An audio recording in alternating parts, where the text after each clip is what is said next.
Hello. Hello.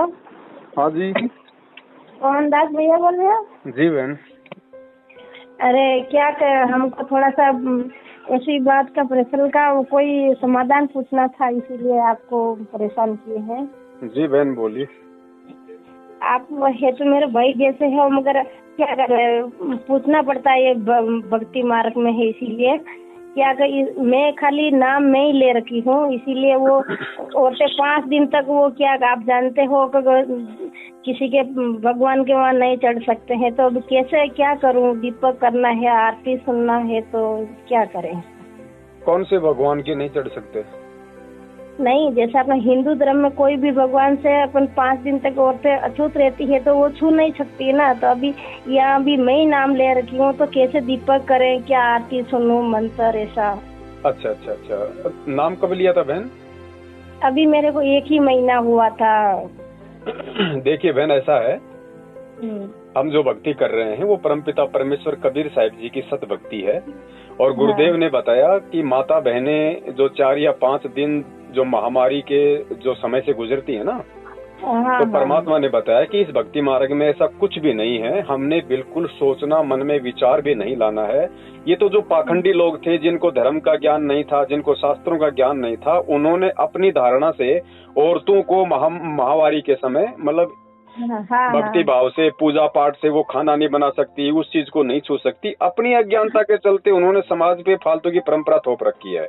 परमात्मा की भक्ति में ऐसी कोई बाध्यता नहीं है। हमने रोजाना की तरह वो सभी कर्म करने हैं जो कर्म हम रोजाना करते हैं। और देखो बहन, होता क्या है, अब माता बहनें जिस 5 दिन के पीरियड से जो गुजरती है वो एक सामान्य प्रक्रिया है, ये सबके साथ में है। ठीक है।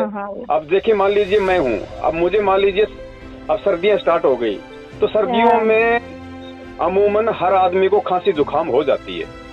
बराबर। तो जिसको जुकाम हो गई उसके नाक से 5 या 7 दिन तो जो है मतलब उसका नाक जो है बहता ही बहता है। तो क्या बहन वो अछूत हो गया? क्या वो नित्य नियम नहीं करेगा, आरती नहीं करेगा, मंत्र नहीं करेगा?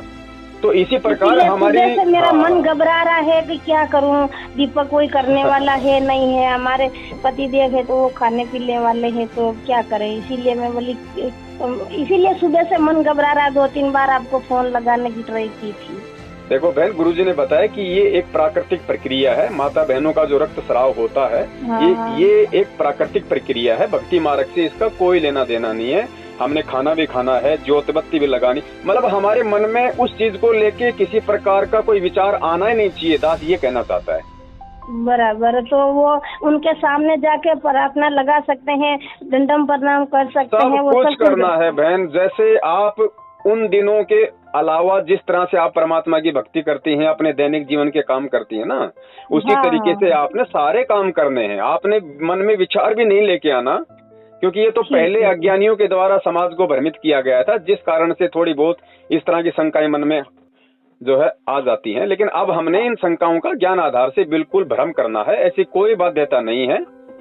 आपको परमात्मा की भक्ति उसी तरीके से। हमने वो छोटा सा रूम रख रखा है, तो उसी रूम में भी नहीं घुसी थी मैं सुबह से, इसीलिए वो परेशान हो रही। यानी एक पढ़ी लिखी नहीं है, तो उसमें वो लिख के भेजने वाला, तो बच्चे से तो बोल नहीं सकते, अच्छा नहीं लगता ना, इसीलिए मैं बोली फोन लगाना। कोई बात नहीं बहन, आप बिल्कुल निश्चिंत रहो। ये परमात्मा की भक्ति है। मालिक ने स्पष्ट बोल दिया कि बच्चों, आत्मा से परमात्मा का संबंध है, शरीर से कोई लेना देना नहीं है। और परमेश्वर कहते हैं कि नहाए धोए क्या होए, जो मन का मैल न जाए, मीन सदा जल में रहे पर तन की बांस न जाए। क्या हमने नाम तो वो आश्रम पे जाके ले लिया था, फिर आप ही ऑडियो सुनिए, तो उसके बाद हमने आश्रम पे नहीं किया। अभी 1.5 महीना जैसा हुआ है वो, इसीलिए अभी वहाँ किसी से बात करना भी अच्छा नहीं लगता, इसलिए आपके फोन लगाया था। कोई बात नहीं बहन, आप निश्चिंत रहो। परमात्मा की भक्ति में ठीक उसी प्रकार लगी रहो जिस प्रकार हम आम दिनों में लगे रहते हैं। हमारे लिए इन चीजों का कोई महत्व नहीं है। ठीक है। सत साई बहन।